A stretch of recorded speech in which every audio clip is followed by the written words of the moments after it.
Well, hello and welcome back to Advanced Human Gross Anatomy. Today we will be looking at the anterior thoracic cavity. We will be removing the front of the ribs today, the rib cage, and looking at the structures underneath. So before we remove the ribs, let's just examine some of the anterior portion of the thoracic spine here. The intercostal muscles are muscles that are involved with breathing. They're going to be lifting and depressing the ribs themselves, allowing more volume, allowing the volume changes required for breathing to take place. You can see the external intercostals here on this left side of the body here, coming from superior to inferior. They're going to go down and in. Their job will be to elevate the rib cage. Okay, they come about as close, about 2 to 3 inches laterally from the lateral portion of the sternum, and so they'll stop about here. Between the external intercostals and the lateral border of the sternum on each side, you'll see portions of the internal intercostals deep to those externals, and you can see here their fibers are coming from superior to inferior, but they're going down to out. Okay, their job will be to pull the ribs together. They're going to be responsible for the exhale. It's a little bit different to think about the external intercostals being responsible for inhaling and the internal intercostals being responsible for exhaling. It sounds like that's opposite of their names, but the function is opposite of their description, if you will. So there's also an innermost set whose fibers go horizontally around the rib cage. Those are found mostly on the posterior portion of the rib cage that we're not going to see today. If we look now at this angle, imagine that you're on the inside of the thoracic cavity looking out towards the surface of the anterior portion of the body. This would be the inside of the anterior rib cage. There's another interesting muscle here called the transversus thoracis. This muscle comes from the posterior surface of the sternum and then innervates on the ribs 2 through 6 as it comes down and attaches to the rib cage. Dr. Shaw used to teach this and say that it looked like a hieroglyphic of a sunrise if you were to see an ancient cave wall drawing. I think that's a pretty good description. And you think, what in the world is this muscle doing? It comes from the sternum and it comes laterally, obliquely, up and out towards these 2nd through 6th ribs. Well, this is a muscle that's responsible for forceful exhalation. If you needed to cough or sneeze, blow up a balloon, play a trumpet, get all the air out of your body, that forceful exhalation, pushing your rib cage, depressing the ribs against the structures underneath, would be this. The blood vessels that we'll look at here, you can see on the bottom and the top of every rib. We saw those in the lecture last time. In the costal groove, you'll see that costal artery, vein, and nerve. And also on the top, you'll see some smaller ones here, but those come off of the internal thoracic artery. Actually, there is some debate about that. Some authors will believe that there's that the costal arteries come together and form their own plexus here with their own capillary beds. You can see Netter certainly thinks these are coming right to the internal thoracic artery here. So you can see this other artery, this internal thoracic, coming off. This is a prominent artery you'll see on either side, lateral to the edge of the sternum. As you take the rib cage off, this is quite obvious to find. It's just in some deep fascia, some connective tissue that you should be able to see running parallel to the sternum down. This is often a site, an artery used for grafting. If you have a bypass surgery or something where you would need a segment of a vessel, this is often one with open heart procedures because it's already exposed, so it's a little easier to attain right there. But it is coming off of the subclavian artery. Another name for this is the internal mammary artery because it does also supply nutrition to the mammary gland. I'll show a slide of that in just a few moments. So coming off of this internal thoracic artery, the top branch here you'll see is the pericardiocophrenic artery. Cophrenic because it's coming with the phrenic nerve. The phrenic nerve, we'll learn later on, coming from C3, 4, and 5 to innervate the diaphragm, to tell it to contract. But it comes with this branch of the internal thoracic that goes toward the pericardium will also join with and be right next to this phrenic artery. So pericardia, it's going toward the pericardium, but it's with the cophrenic, the pericardiocophrenic artery coming down this way. Named for where it is, what it supplies, and what it's next to. Okay. And then also you can see, we talked about this a little bit last time as well, the nerve supply coming down from off of the nerve roots, coming into the dorsal ramus, coming around into that costal groove, exiting laterally and again anteriorly. You'll see the same thing here coming off of that internal thoracic artery. Coming down as it branches from that, coming around to the costal groove here, but also branching off to supply the posterior trunk musculature, both deep muscles and superficially as it comes more toward the surface. It comes around through that costal groove. You'll see it coming laterally toward the surface as well, supplying the structures on the lateral thoracic spine. Our thoracic cavity, and then coming around more anteriorly and joining with, again, this internal thoracic artery. So from branches of the aorta coming around into that intercostal space in the costal groove, and then joining with the internal thoracic. Again, obviously, Netter showing it joining with the internal thoracic artery here. You can see, we'll go back here. I'll just show this one quick again so you can see that it does that internal thoracic artery here. Here you can see it from anterior going deep to posterior. Instead of the previous view looking from the inside of the thoracic spine, this is obviously looking from the outside in. But here you can see the branches supplying the mammary gland itself. So again, some authors will put this as internal thoracic, some will say internal mammary. It is the same vessel is what we're talking about there. Okay, let's keep going here and talk about other branches off of this. That internal thoracic artery will then branch again, kind of at the margin of the ribs here as it follows those costal cartilages down. This is called the musculophrenic artery. Artery and vein come this way. They're labeled together because they join together. But this is a branch off of that internal thoracic artery, supplying muscles of the abdomen as it comes down. And as it continues then, so as that internal thoracic artery branches into the musculophrenic, and then it will continue down and become the superior epigastric artery. And this one will pierce through the diaphragm, entering into the abdominal cavity, and be housed within the rectus abdominis, within the musculature of the abdominal cavity and the rectus sheath as it comes down. So we'll see that more later on when we talk about the abdominal cavity. Okay, let's review the rib cage a little. I know we talked about this a bit before, but let's just see if we can review some of this. The first 7 ribs, 1, 2, 3, 4, 5, 6, and 7, have costal cartilages here, this hyaline cartilage that comes all the way up and attaches to the sternum itself. These are called true ribs because they attach directly to the sternum. False ribs or anything else are the rest of them, 8, 9, and 10, but specifically 8, 9, and 10, if we call the first 7 true ribs, another name for that is vertebrosternal. They're coming from the vertebrae hooking to the sternum directly.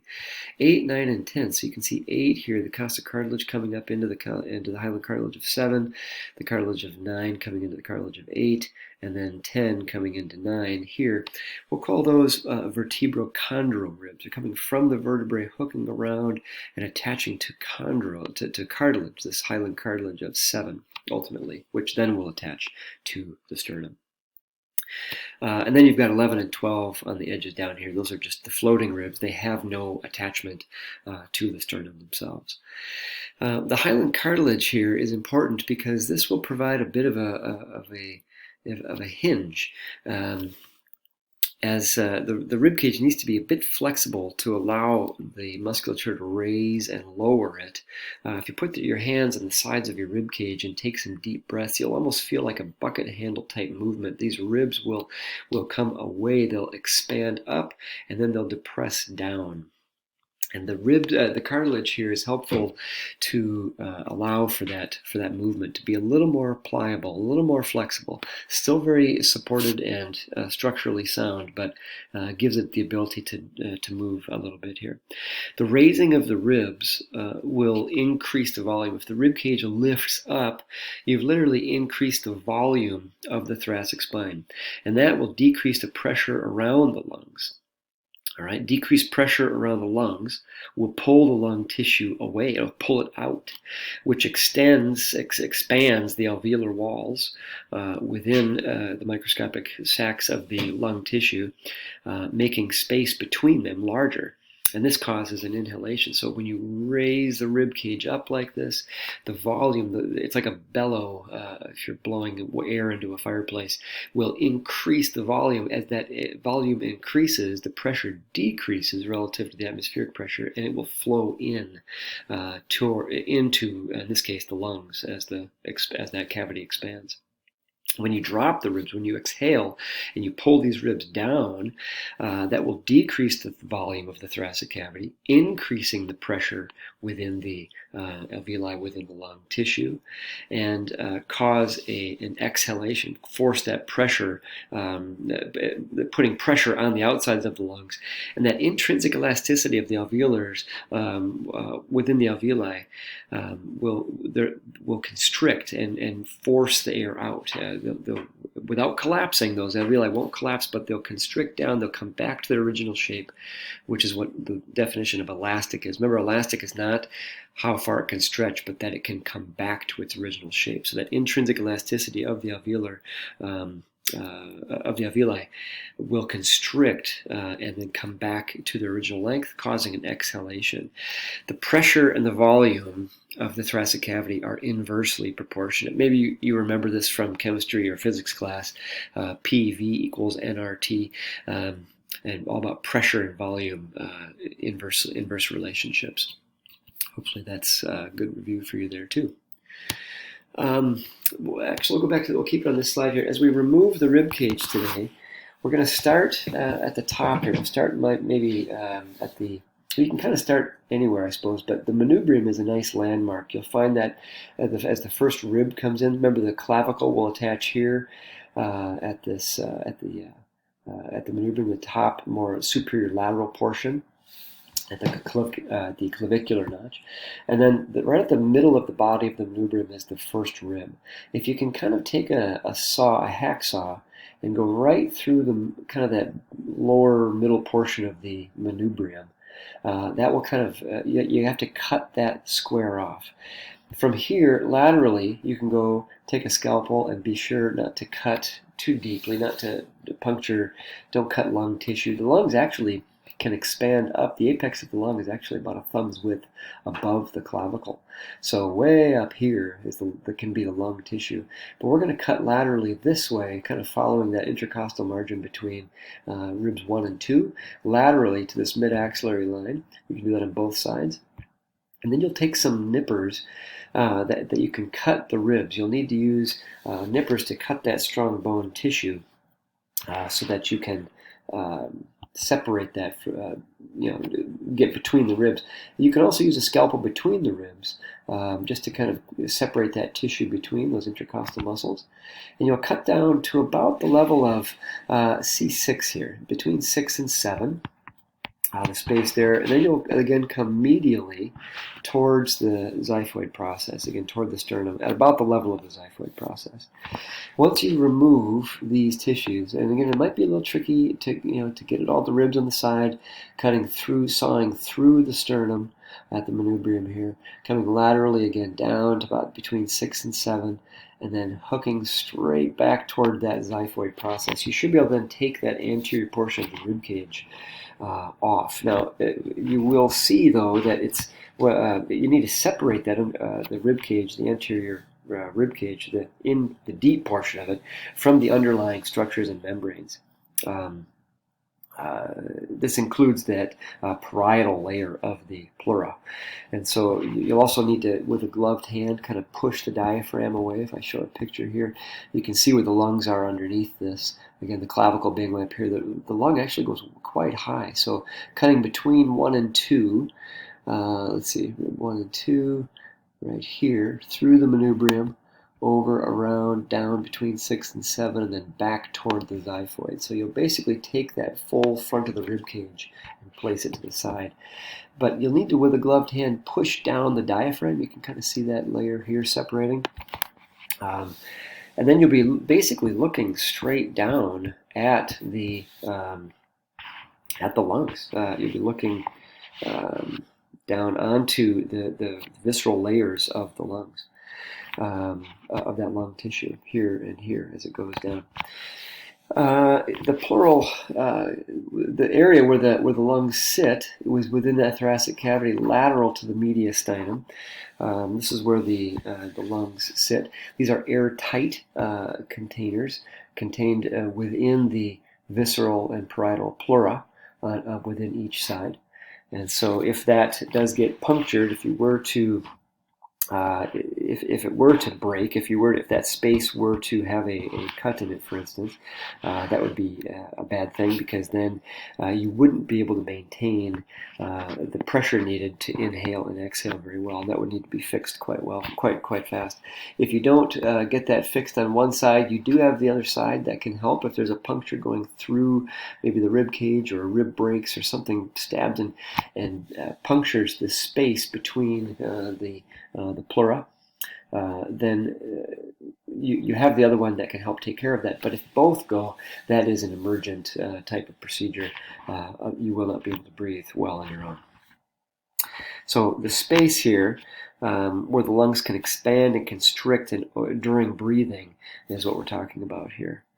That expands down around the superior aspect of the diaphragm. You can see how it comes around here on the top portion here.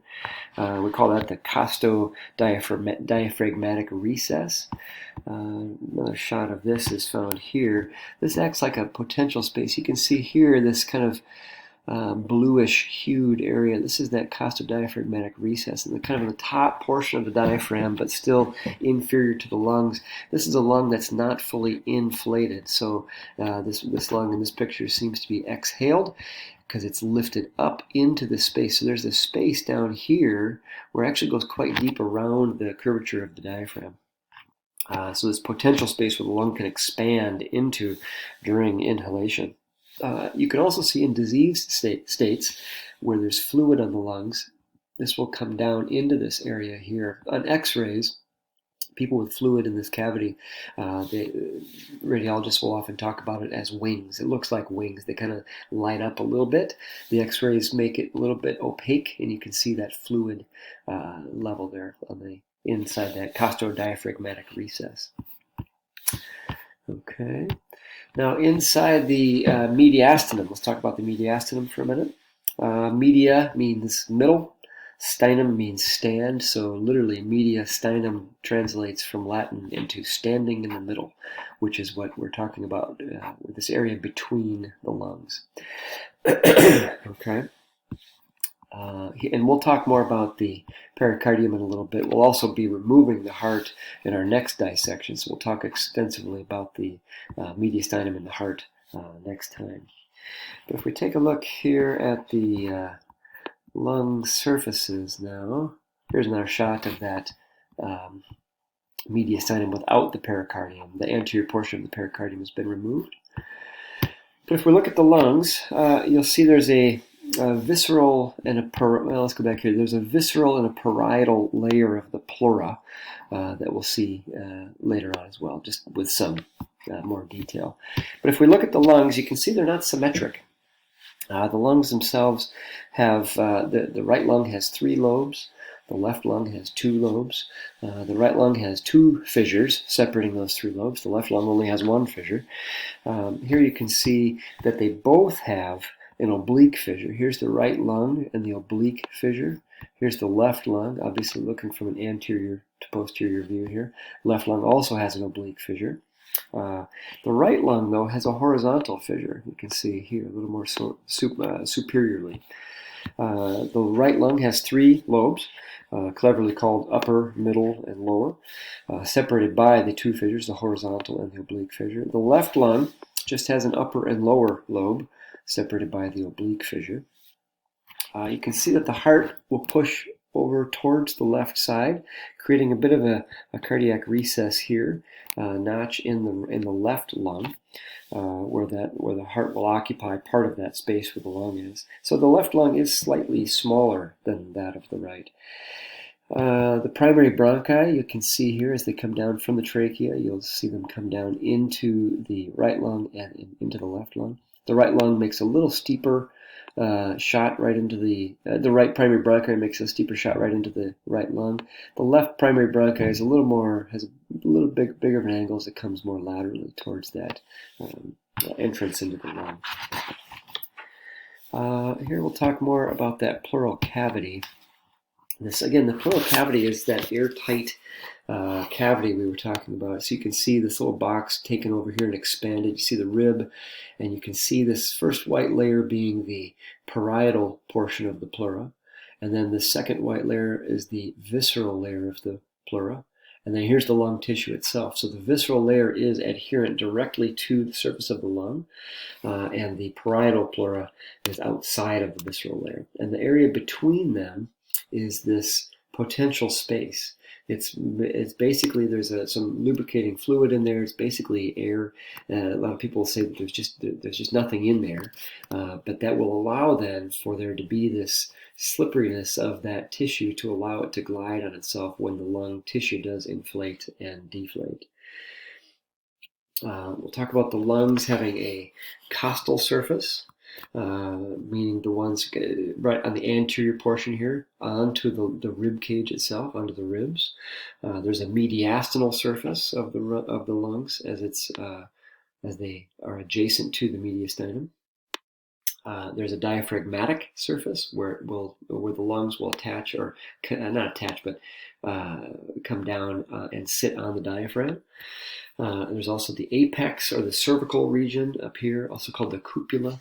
Again, this is quite high. I said it was could be about a thumb's width above the clavicle. So if you're doing injections or any needling or things like that, just be mindful that you know where that apex or the cupula of the lung could be. And then you have some pleural reflections here. The reflections are basically found where the parietal pleura changes direction or reflects from one wall of the thoracic cavity to another. And so a couple of those that we'll see the costo-mediastinal reflections as it comes around toward towards the medial side here. You'll also see the costodiaphragmatic surface, which is along the surface where the diaphragm and the lungs meet down here. There's an endothoracic fascia. Can't see that necessarily on this slide, but this is the innermost fascia. It's outside of the parietal fascia. Here, actually, you can see. You can't really see it here, but it would be kind of right here. It's on the outside of the parietal pleura. Let's see, kind of right through this space here. So you can see the parietal pleura, and it'd be just outside of that, between that and the musculature and the costal surface here. And that endothoracic fascia is the pleural cavity, when it's empty, sits inside of that here. So again, visceral pleura, pleural cavity, parietal pleura, and then that deep fascia on the outside. Sometimes it gets a little confusing to talk about the pleura. I don't have a good picture of that on this slide deck, but if you imagine somebody putting their fist into a balloon, the outside of the balloon is in contact with the fist, but then if you could push it all the way through in the balloon, then it kind of doubles back on itself, and that would be kind of a good example of the parietal on the outside and the visceral on the inside pleura. You can also see that with the pericardium. We'll also see it with the peritoneum in the abdominal cavity. But the lungs, as they started in development as lung buds, they grew into that pleural cavity and then eventually became completely surrounded by it. And that's how you get this space here with the pleural cavity. It's just basically one structure folded in and down on itself. Now, here you can see a picture of the lungs. This is medially, so you're looking at the top portion here is the right lung. The anterior surface is on this edge. Here on the bottom you see a left lung, but the anterior surface is on the left side through here. So don't get that too confused. It's like we're in the mediastinum looking right, anterior's over here, and then we look left, anterior's over here. Okay. So a couple things that you're going to see here. To remove the lung, today you're going to cut both of these lungs out.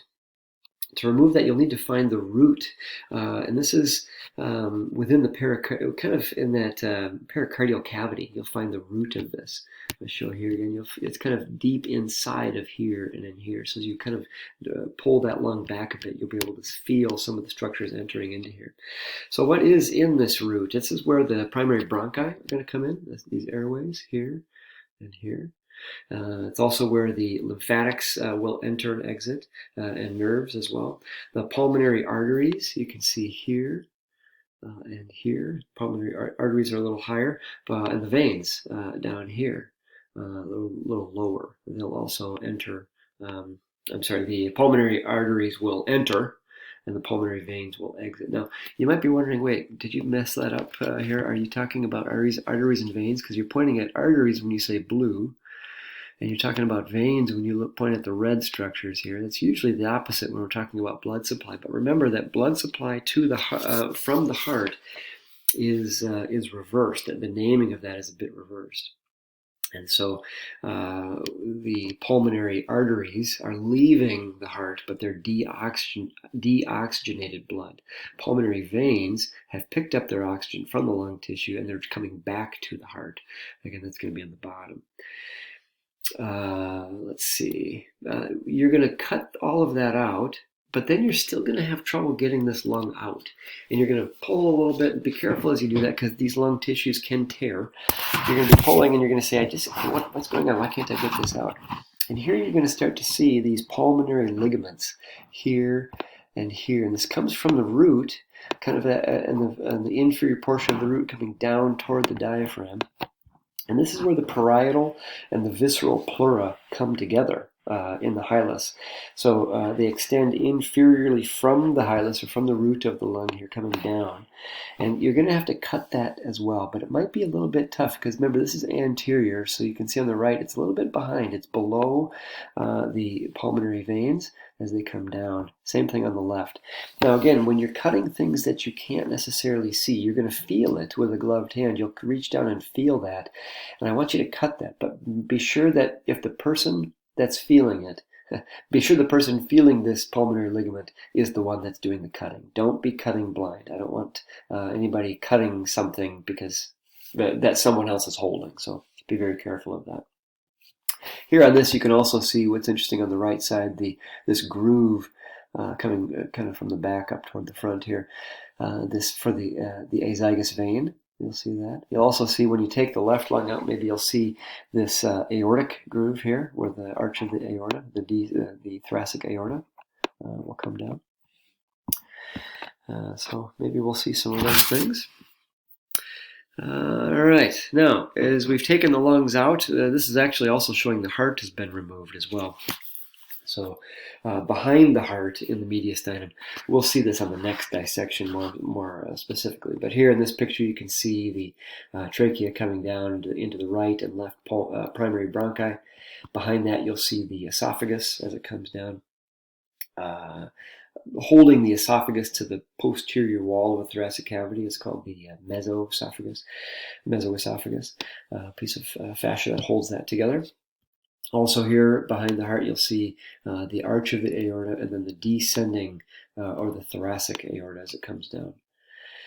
On this shot too, you'll also be able to see the vagus nerve. It's an important nerve here as it comes down, and also on the right side here.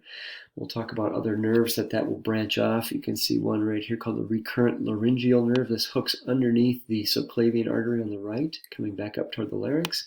The vagus nerve will come underneath that branch will hook around the arch of the aorta on the left side, and then come up and become that left recurrent laryngeal nerve as well, coming up this way. But the vagus nerves are going to come down the sides this way, coursing over. in front of the esophagus. Also the phrenic nerve. You'll see the phrenic nerve as it comes down through the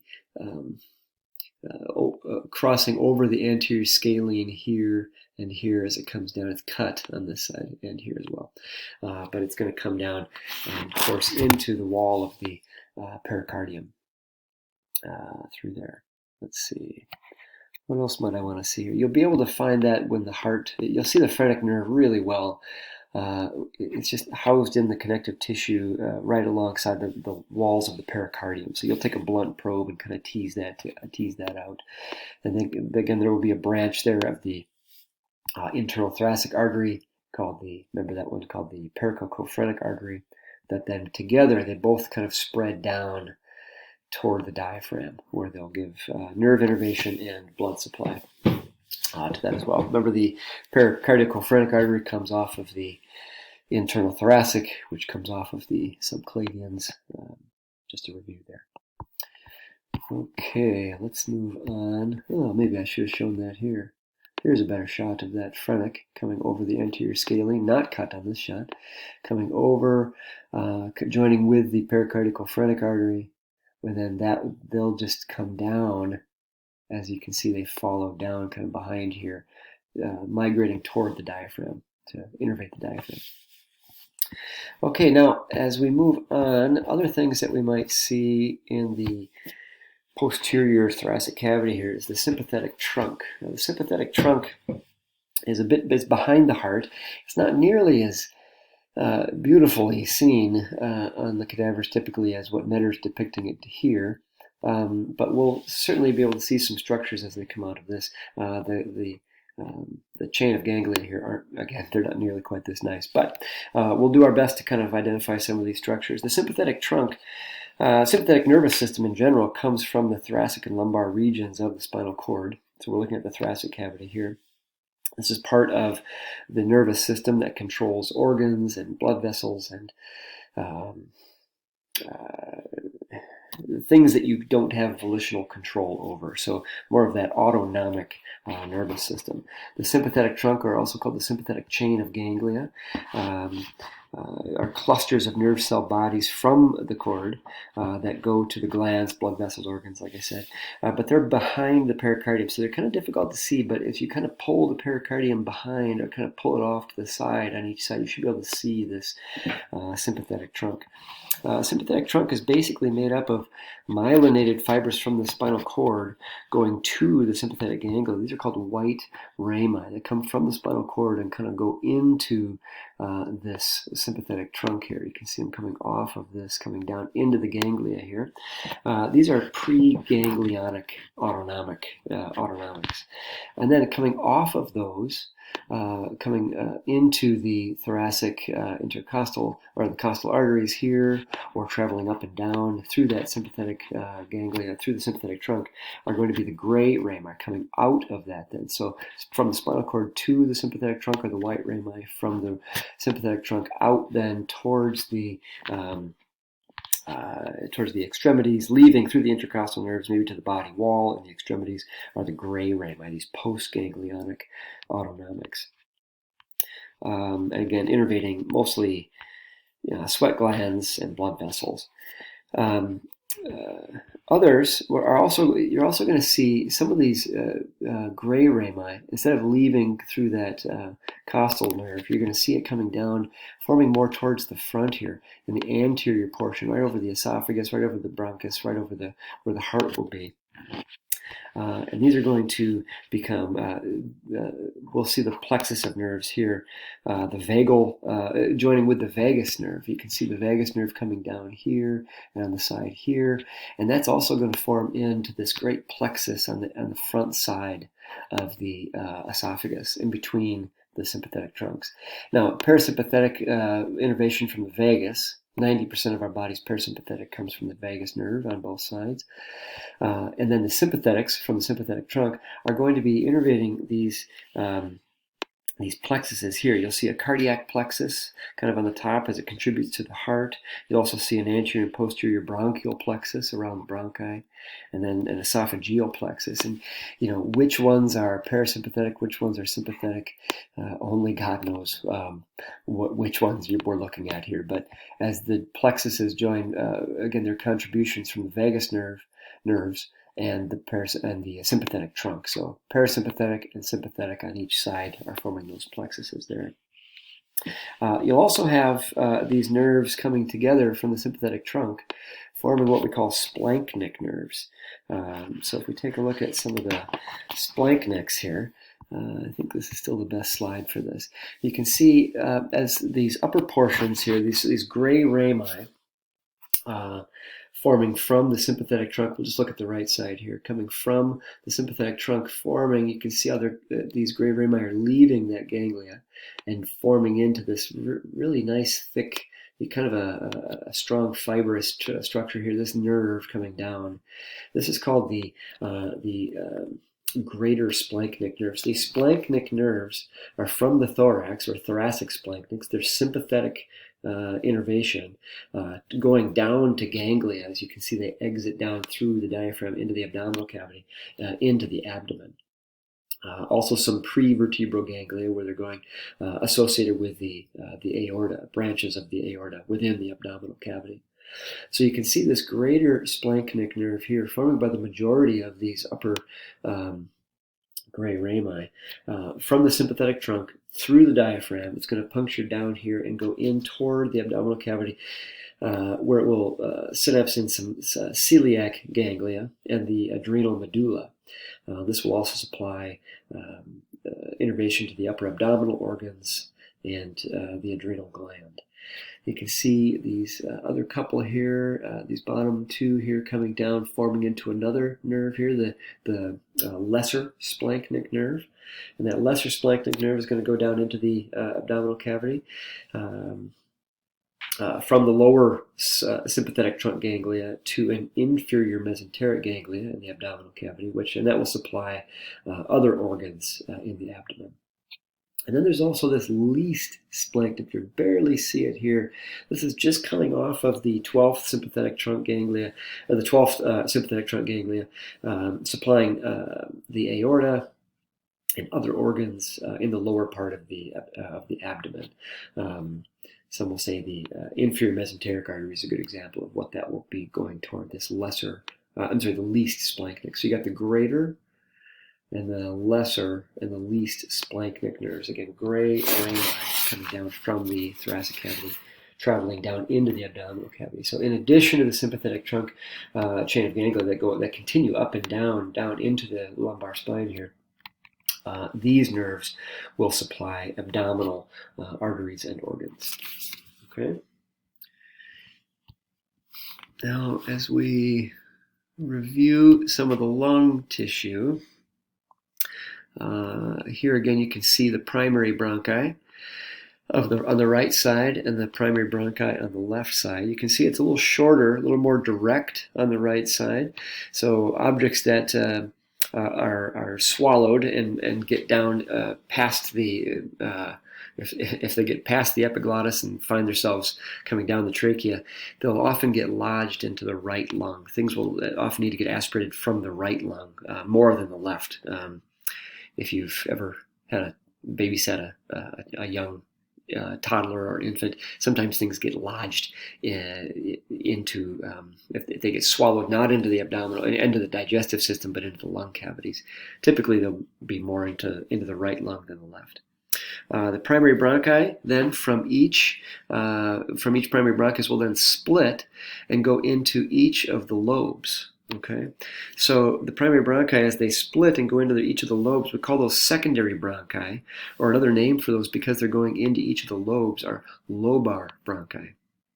Okay, so there's 3 lobar bronchi, or 3 secondary bronchi on the right lung, and the primary bronchi on the left here will split and go into the lower and upper bronchus, lobes of the left lung. So there's 2 secondary bronchi on the left. 1 primary bronchi goes into each lung, 3 primary bronchi into the right, 3 secondary bronchi rather, or lobar bronchi on the right, 2 secondary bronchi or lobar bronchi on the left. Now those then will separate even further. Here's a better shot of this maybe. You can see the trachea coming down, primary bronchi, and then here's the secondary bronchi of the upper lobe, of the middle lobe, and of the lower lobe. Primary bronchi on the left separating into the upper and the lower. So these secondary bronchi go into the lobes. Now you can also see it separates further from that yet. Now we're not going to dissect down into the lung to see all this, but you should certainly be able to see the primary bronchi, and possibly as they then split right before they're going to go into, especially on the right lung, you might be able to see that that split between the upper and middle lobes. But then they'll split again into tertiary bronchi or segmental bronchi. You can see this slide here. I won't make you responsible for knowing all of the segments of each lung. The right lung does have 10 segments. The left lung has 8 segments. You don't necessarily need to know that for this course, but certainly if you're going to be a thoracic surgeon, and if you're going to operate on me, I'd like you to know at that point all of the segments of the lungs. So they'll separate further. So primary, secondary, and tertiary would be these segments, or these tertiary bronchi, segmental bronchi. Okay. Just a few more slides here as a review. The mediastinum again, mediastinum, just to look at this between the lung tissue. Here you can see the heart still has the pericardium on it. There's an anterior portion of the mediastinum, which is just basically between the heart and the ribs. It's here maybe a better way to see the place to see this. The anterior mediastinum. Here's the sternum. Here's anterior. Here's posterior. Here's the body of the vertebrae, spinous process, transverse processes. You can see how the lungs kind of encircle the cavity, the thoracic cavity. So there's a transverse section through the thoracic cavity. So when you're doing CPR, you're pushing down through the sternum onto the heart, which is being then kind of sandwiched or smushed against the anterior portion of the body of the vertebrae. That's how you're compressing the heart to do CPR. But that anterior portion of the mediastinum would be between the rib cage, the costal surfaces, and the heart itself. There is a posterior mediastinum that's going to be between, that you'll see when we take out, when we study the esophagus and the aorta. We'll see that later on. And then a superior portion. This is where the great vessels come in, the vena cava and the aorta. They're going to come in there. The vena cava entering the heart, the aorta leaving, obviously. And then also the thymus. Let's see, the thymus you can see here, this gland on top. It's all part of that superior mediastinum. And again, we'll see this in the dissection, but today we're going to look mostly at that pericardial sac. Okay. Now, when we look at that pericardium, again, you can see the outside of the pericardium. This pericardium is a very dense fight. It's got 2 distinct layers to it. The inner layer has 2 layers to itself, but the outer layer, this fibrous portion, what you're looking at here, is very thick. If we cut it, you can see it's this kind of thin line here that's been cut. But it's very strong. It's almost like the material of your backpack. It's really, really tough, dense connective tissue. Inside of that, here's a different shot of this. Inside of that fibrous portion here is another layer here. This is going to be the serous portion of the pericardium. So there's a fibrous portion on top and a serous portion. But the serous portion creates this serous, this fluid, this lubricating fluid that goes around the heart. And so as it beats, as the heart beats, it will push up against this pericardium, and it will slide because of that lubricating fluid between the serous membranes. Again, this it has a parietal and a visceral layer of the serous portion of the pericardium. So don't get that too confused. There's 3 layers. There's a fibrous. There's 2 layers, a fibrous and a serous. The serous has the parietal layer and the visceral layer. You can see visceral is actually attaching to the myocardium itself. So Again, this allows the heart to slide freely on the pericardial layers as it beats. If you've ever heard, or anyone, or maybe you've had this too, pericarditis, which is an inflammation of the pericardium, which will cause it so that when the heart beats, it will rub on itself. There's an inflammatory response here where it's not moving quite well as it's designed, and become quite painful with each heartbeat. So from the layers here, this is right on the inside of the within the heart itself, within the atria. Looks like this is the atria up on top here. So we'll call that the left atria is on top here. This is the endocardium, this layer of tissue on the inside. Here's the myocardium, the muscle itself. And then here is the visceral portion of the serous pericardium. It will loop around to become the parietal portion of the serous pericardium, and then the fibrous portion of the pericardium. Okay, that's enough for this today. I hope you learned something, and I'll be looking forward to looking more at this in lab with you, and we'll talk again.